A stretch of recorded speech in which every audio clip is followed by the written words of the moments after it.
আল্লাহ দুনিয়ায় পাঠাইছেন পরীক্ষা নিবেন, আমলের পরীক্ষা নিবেন। এখন যদি কেউ বলে আমল বেশি লাগে না, আমলের দরকার নাই, বুঝা গেল ওই লোকটার অন্তরে নেফাকিতে ভরা। আল্লাহ বলেন আমলের পরীক্ষা নেওয়ার জন্য দুনিয়ায় মানুষ পাঠাইলাম, আর আপনি বয়ান করে যদি বলেন আমল লাগে না, অতি চালাকি করাটা ভালো না। চালাক ভালো, অতি চালাক ভালো না। অতি চালাকের আর এক নাম বেয়াদব। লিকুল্লি শাইইন যিনাতুন ফিল ওয়ারা ওয়া যিনাতুল মারই তামামুল আদাবি আজ খুদা খা হিমে তৌফিকে আদব বেআদব মাহরুমে গাশ আজ ফজলে রব। খোদার কসম করে বলে গেলাম, আল্লাহর কসম একবার, আল্লাহর কসম দুইবার, আল্লাহর কসম তিনবার। জিন্দেগি যদি বয়ান শুনে শুনে কাটায় দাও, নামাজ যদি না পারো, খোদার কসম তোমার নামে জাহান্নাম লেখা। ওয়াহাবিরা বলে নবী মরিয়া গেছে, মরে নাই মরে নাই নবী মদিনায় আছে। ওয়াহাবিরা বলে নবী মরিয়া গেছে। ওয়াহাবিরা কয় নবী মরছে। আল্লাহ কি বলেন? বিসমিল্লাহির রহমানির রহিম, ইন্নাকা মাইয়িতুন ওয়া ইন্নাহুম মাইয়িতুন। আল্লাহ বলেন নিশ্চয়ই হে নবী আপনি মরণশীল। কোরআনের আয়াত। কে বলেন? আল্লাহ বলেন নবী আপনি মরণশীল। ওয়া ইন্নাহুম মাইয়িতুন, বাকিরাও মৃত্যুবরণ করবে। আমার রাসূলের ইন্তেকাল হয়ে গেল সোমবার দিন চাষতের সময়, জোহরের আগে, 12ই রবিউল আউয়াল। কান্নার আওয়াজ, মক্কা মদিনার মানুষের কান্নার আওয়াজ। নবী নাই। রবিউল আউয়ালের 12 তারিখের কান্নার আওয়াজ। ওমর তরবারি নিয়ে দাঁড়ায় গেল মসজিদে নববীর ভেতরে। যে বলবা নবী নাই তার কল্লাটা ফালায় দিব। আবু বকর বাড়িতে ছিলেন, খবর পেয়ে দৌড়াইয়া মসজিদে নববীতে আসলেন। আম্মা জান আয়েশার হুজরায় প্রবেশ করলেন, মায়ার নবীরে চাদর দিয়া ঢেকে দিলেন।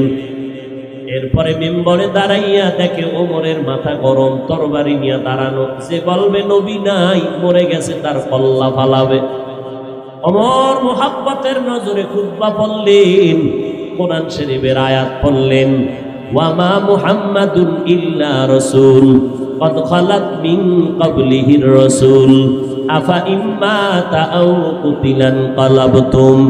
ওমর ফারুক বলেন, আবু বকর আমাকে কয়েকবার বলছেন, ও ওমর আপনি বসে পড়েন, ঠান্ডা হন, শান্ত হন। আমার কেমন যেন শরীরের মধ্যে আরো গরম ভাব আসতে শুরু করলো, কিন্তু বুঝতে পারলাম না। আবু বকর যখনই আয়াত পড়া শুরু করলেন, আমি ওমরের মধ্যে এত পরিমাণ অ্যাকশন শুরু হয়ে গেল। এমন একটা সময় মক্কার জমিনে আসছি, যেই সময় মক্কার মানুষের মতো খারাপ এই জমিনে কেউ নাই। বাইতুল্লাহর ভেতরে 360টা মূর্তি লাগানো। নারী আর পুরুষেরা উলঙ্গ হইয়া তাওয়াফ করে। যুবক যুবতীরা ওয়াবাদে চলে, যৌবনের আদান প্রদান করে, কোনো ইজ্জতের ভালাই নাই। সমাজে নারীদেরকে অবহেলিত করে দেয়। কন্যা সন্তান জন্ম নিলে লজ্জায় বাবা মাথা উঁচু করে না সমাজের ভেতরে। أفحسبتم أنما خلقناكم عبثا وأنكم إلينا لا ترجعون।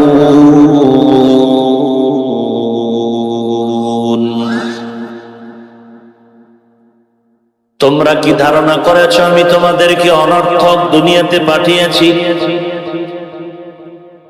প্রশ্নবোধক আওয়াজ। তোমরা কি ধারণা করেছ অনর্থক পাঠিয়েছি? না, অবশ্যই অনর্থক তোমাদের সৃষ্টি করি নাই।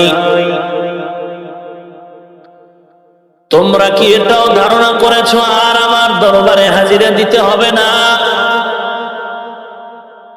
না, অবশ্যই তোমার একদিন আগে পরে আমার কাছে হাজিরা দিতেই হবে।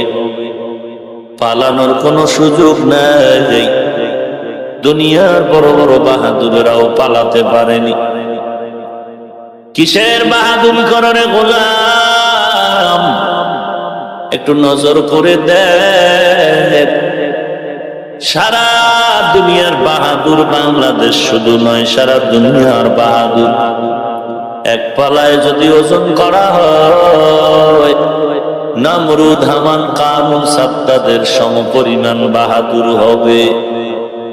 কথা বলেন, কোথায় গেল নমরুদ? কোথায় গেল সাদ্দাত? কোথায় কারুন, ফিরাউন?